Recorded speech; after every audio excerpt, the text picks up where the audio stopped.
Hello বন্ধুরা, welcome to my mini blog. তো এখন প্রায় বাজে সকাল 6টা। তো সবাইকে জানাই গুড মর্নিং। তো এদিকে আমি আমার রান্নার জোগাড় করে নিয়েছি। তো সবজি থেকে তোমরা কি বুঝতে পারছো যে কি রান্না করতে চলেছি। আমি এত রকম যে সবজি কেটেছি, তো অনেকে হয়তো বুঝতে পেরেছো যারা এইসব জানো যে কি এতগুলো সবজি দিয়ে কি রান্না হয়। তো আমি আজ করতে চলেছি শুক্তো। তো লাঞ্চে আছে আজ শুক্তো আর ভাত।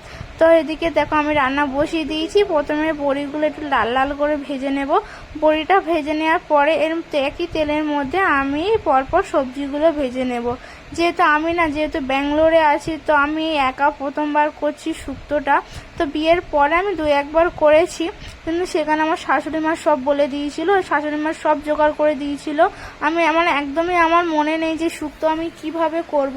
যখন আমার বর বলেছিল যে বাড়িতে শুক্তো করার কথা, আমি ভাবছিলাম যে শুক্তোটা আমি কিভাবে করব, কি কি লাগবে শুক্তোটায়, কি কি দিতে হয়, আমি একদম ভুলে গেছিলাম। তো তারপরে শাশুড়ি মার কাছে আবার ফোন করে জিজ্ঞাসা করে নিলাম যে শুক্তো করব কি কি লাগবে না লাগবে, কি কি সবজি লাগে। আমি বিয়ের আগে একদমই রান্না করতে পারতাম না, কোনোদিন রান্নাই করতাম না, বলা ভুল, করতাম যেমন ভাত, ম্যাগি, যেগুলো না করলেই নয়, যে এগুলো বাচ্চারাও করতে পারে। তো যাই হোক, তো বিয়ের পরে সম্পূর্ণ রান্না আমার শাশুড়ি মার কাছ থেকে শেখা, আর সব কাজই আমার শাশুড়ি মার কাছ থেকে শেখা। বিয়ের পরেই আমার ধরতে গেলে সব কাজ, রান্না বান্না সব শ্বশুর বাড়ি থেকেই শেখা, আমার শাশুড়ির কাছ থেকেই শেখা। তো যাই হোক, বিয়ের আগে আমি একদমই কাজ করতাম না।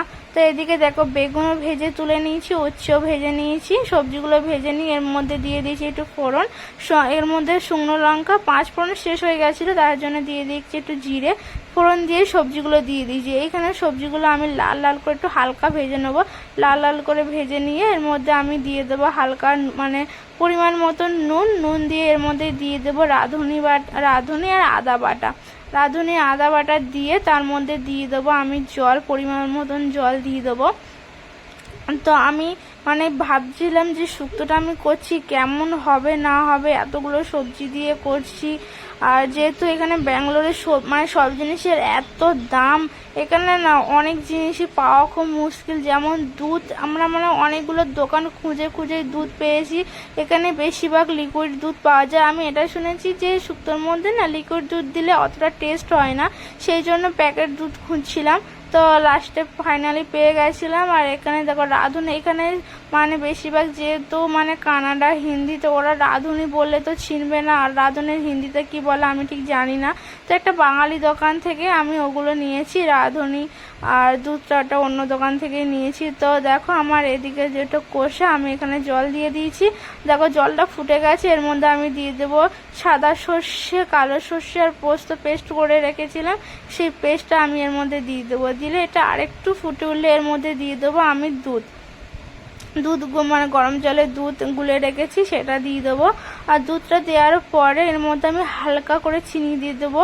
যে শুক্তোর মধ্যে একটু চিনি দিলে একটু হালকা মিষ্টি হলে খেতে ভালো লাগে, যে আমার শাশুড়ি মা সব বলে দিয়েছে লাস্টের দিকে চিনি দেওয়ার কথা। আর লাস্টের দিকে এটাও বলে দিয়েছে যে ভালো করে ফুটে গেলে রসটা একটু ঘন হয়ে গেলে শুক্তোটা, তার মধ্যে একটু হালকা ঘি দিয়ে নেড়ে নিলে আমাদের শুক্তো রেডি। তো আমার শুক্তো তোমাদের দেখে কেমন লাগছে প্লিজ আমাকে একটু জানিও। আমি ভাবতেই পারিনি যে শুক্তোটা এত সুন্দর, এত টেস্ট হবে, আমি নিজেই ভাবতে পারিনি। তো ভিডিওটা এই পর্যন্ত, ভালো লাগলে একটা লাইক, কমেন্ট, শেয়ার